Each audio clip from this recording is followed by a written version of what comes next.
If you want to convey an idea with passion and with purpose, this is the book to read. To sell is human isn't just about selling. It's about sales being an important part of what life is. Anytime Dan Pink comes out with a book, I always make a beeline for the bookstore. They're more than books, they're like primers for life.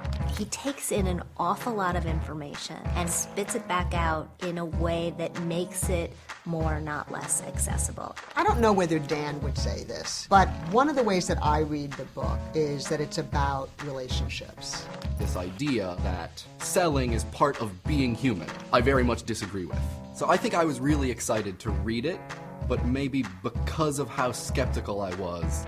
Dan Pink really understands the world we now live in, how it's changing, and what it means for us to turn these changes into an advantage. To Sell is Human is about how to move people with authenticity, with passion, and with purpose. Daniel Pink breaks the book into 3 parts. The first part is the rebirth of a salesman. One day, I went back, I looked at my sent emails, I looked at my calendar, I looked at the tweets that I had sent. I realized that an enormous portion of my time involved selling.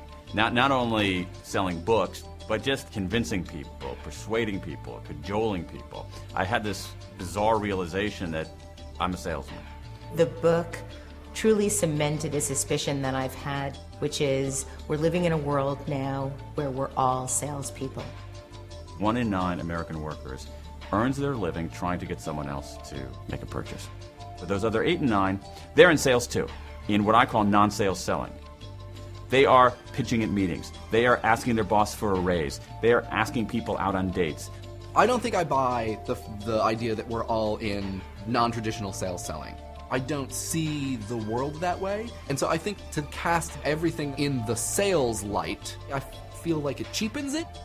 You tell people, I'm in sales, you're in sales, we're all in sales now, and people's reaction to it is, oh God.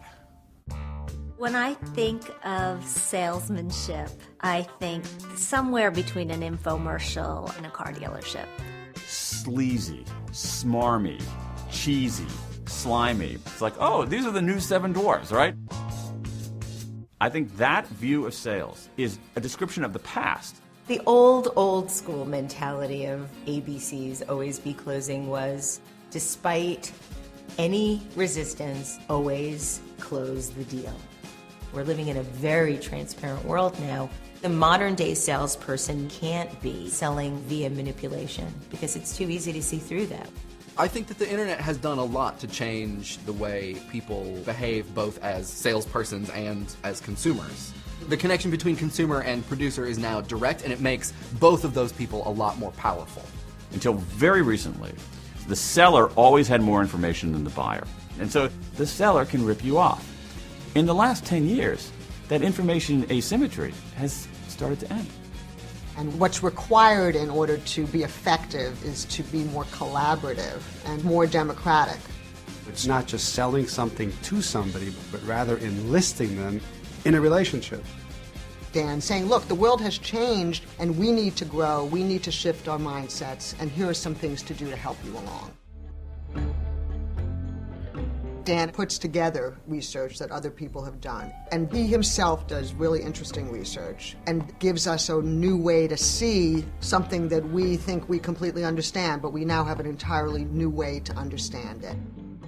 One of the things that I talk about in the book is the move from ABC, always be closing, to what I think are the new ABCs, which are attunement, buoyancy, and clarity. Attunement is about seeing the world from someone else's perspective, which is the prelude to actually helping them out. Buoyancy is how do you remain afloat when you're dealing with rejection. Clarity is how do you help people make sense of murky situations and solve problems they don't realize that they have.